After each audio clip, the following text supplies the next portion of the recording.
I'm here at the Smoothie King Center where thousands of people are packing the arena to see a rising star who was born and raised right here in the Crescent City.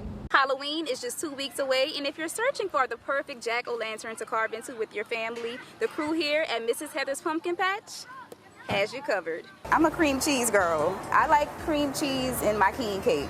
If it doesn't have cream cheese in it, I don't want it. Now the powder room purchased a total of 65 bikes just in time for budding bikers to ride off into 2024. It was at this home in Old Gretna where Tanisha Jones lived with her mother, stepfather, and 2 siblings. Jones said her childhood was filled with happy memories until it took an unexpected turn on the night of June 12, 2005. For nearly 8 decades, the beloved grandmother has witnessed her community blossom, weathering both hurricanes Betsy and Camille, watching generations of children grow into adults, and witnessing history being made just a few steps away from her porch. That's right, Katie and Sharice, I'm here in the 3400 block of Lausanne Street where tragedy struck on Wednesday morning. Behind me, you can see what's left of the home and the extensive damage caused by the fire. The home is a duplex, and the side where the fire began was being rented out. The homeowner says it may have started after someone was cooking, but the Jefferson Parish Fire Department is still investigating. Pictures sent to us from a viewer show the home engulfed in flames with smoke filling the air. The house, which is located near the corner of Lausanne and Shrewsbury, is now gutted and covered in ash. Jefferson Parish Fire Department and Sheriff's Office responded and found one man inside a bedroom. He was pronounced dead at the scene. Another was pulled out of the house by people who happened to be nearby. Now, Jefferson Parish Sheriff's Office says they're still working to figure out what caused the fire, and both victims are receiving assistance from community members and the Red Cross. For now, live in Metairie, Yasmeen Singleton, WWL, Louisiana. An 80-year-old man has been arrested in connection to a shooting on Jonquil Street. According to NOPD, 80-year-old Gerald Brancaccio was arrested for aggravated battery by shooting. Police say the shooting happened on Jonquil Street around 9 a.m. The department couldn't say much, but did say both suspect and victim were inside when it happened. A neighbor and good friend says the victim is Brancaccio's wife. He said he's never seen them argue, and the couple have always appeared to be very in love. And every time I see them, they're always happy and getting along with each other, and they work together. I go help them in the backyard to move stuff around. There's another guy come do the lawn service with us. But I help move stuff in their garage. They're very kind people. NOPD says the investigation is still ongoing and there is no update on the victim's condition. Yasmeen Singleton, WWL, Louisiana. Our mother put a lot of fear into our hearts. She said what goes on in my house stays in my house. 1 in 9 girls are sexually abused before the age of 18 and 1 in 20 boys, according to the National Center for Victims of Crime. Came to get me out my bed. I noticed he was naked when he came to get me. 31-year-old Tanisha Jones never thought she'd become a number in that statistic. I started writing when I was 11 years old. I had a diary, so I wrote about the things that I was enduring in my household. That's what inspired her to pen her thoughts on paper to publish a tell-all titled Understanding My Truths. Writing helped me cope. So I wanted to write the book to share with other women around the world, even men that been through it. In the book, Jones bravely discusses overcoming trauma and alleged child abuse by her stepfather on the night of June 12, 2005. He made me take my clothes off and made me get in the bed. And I told him I was going to tell my mom, and he told me, you can tell her, she would never believe you anyway. Throughout her teen years, Jones' life went on a dangerous down spiral. Abuse in the home continued, and she turned to alcohol and partying to numb the pain. At 14, she was kicked out of the family's home, and at 16, she attempted to take her own life. It was during her darkest hour when hardships were met with a blessing. She was expecting her first child. I was afraid of having kids, but God gave me a daughter. The birth of her daughter would prompt her to embark on a healing journey. She began therapy sessions and rediscovered her love for writing. Now happily married and a mother of 2, Jones said by sharing her uncomfortable truths, she hopes to educate the community and encourage other victims to come forward. Tell somebody, get away, and don't ever feel like it's your fault, because it's not.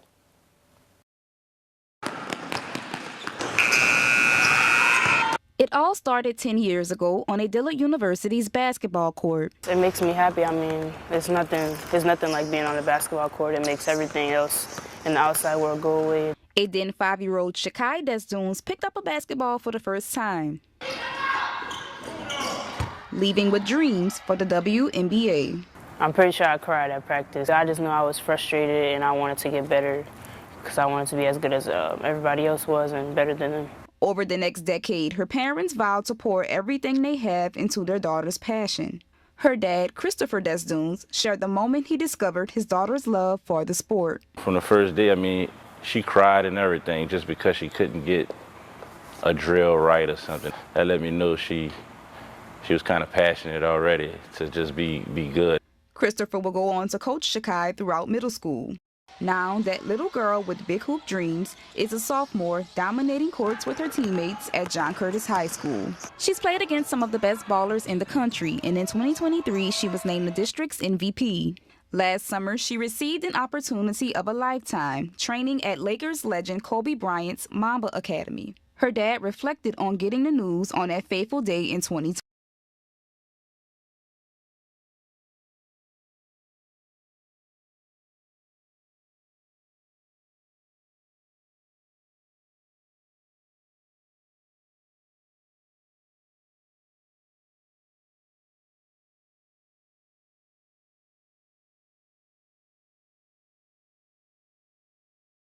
When he died.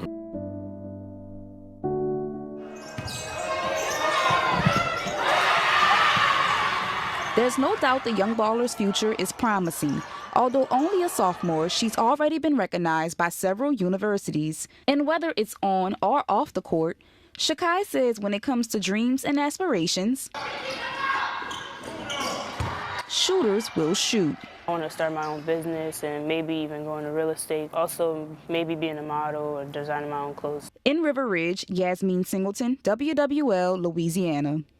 A Monday night shooting in Algiers has left a 15-year-old dead. Keep saying his face, saying, "Mama, help me." That face is of her son's, 15-year-old Renard Williams Jr. She last talked to him on Monday evening. He was at his friend's house. He was playing a video game. Hours later, she got a phone call. The only thing I got, they was saying that my son was dead. When she got to the intersection of General Meyer Avenue and Merle Street in Algiers, she realized her only son had been shot. My child was still laying on the ground. He was still laying there. Williams was a freshman at L.B. Landry High School and had dreams of becoming a basketball player and a drum major. Music was his way of expression, and video games created a bond with his younger sister. Sometimes we play Fortnite together. Sometimes he play Call of Duty. 14-year-old Rihanna Williams says her brother was her protector. Everybody keeps saying, "I'm sorry, it's going to be okay." But to me, it don't feel okay because it's not going to bring him back. How will we keep losing children that's just starting to live? Family friend Michael Willis heard the gunshots that night. He's the founder of Hope, a community organization that helps New Orleans youth. He says violence against or committed by youth is too normalized. When does it stop? And then when do we take sense of urgency to really put and invest into not only our youth, but into the community, into also treatment? According to the Metropolitan Crime Commission, 35 of the city's 218 homicides last year were juveniles. For Rihanna, no situation calls for violence. It's never that big for you to pull out a gun and shoot somebody. That's why I'm hurt. I'm always have this pain. A pain this family wishes on no one. I don't want another mother to sit where I'm sitting at. That's why Robinson just wants the violence to stop and has a message for the person who killed her son. I forgive them. I hope they get the love that they need. I hope they find it in their heart to understand that and forgive themselves first. Because it's not me that you got to answer to, it's God. It's God.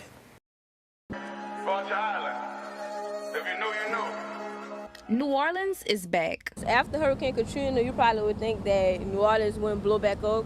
As a little boy who was born during the Cash Money and No Limit reign, brings national attention to the 504. And he's back where it all started. So to have 1 hour on, come perform in the city, bringing it back, man, I love to support him. Acclaimed rapper Rob 49 hit the stage for the 3rd annual Vulture Island Weekend Experience, performing alongside hip-hop heavy hitters like Moneybagg Yo and local artist Subtweet Sean. Just because you know a lot of hometowns don't support their hometown artists. So having them come outside for me. Like, it's just crazy. I'm so thankful. Though only 4 years into his career, the MC has already crossed generational lines, bringing together fans of all ages. Among the crowd were a father and son duo and a 9-year-old music lover attending her very first concert. I heard about Ride 49. My son the one put me on. It's a Father's Day winning weekend. I like concerts. I like to see them really online, but this is my first concert. This year, the rapper blessed 3 families with a life-changing surprise, paying for the release of several fathers from jail just in time for Father's Day. In recognition for his philanthropic efforts, he was honored with a proclamation from the city.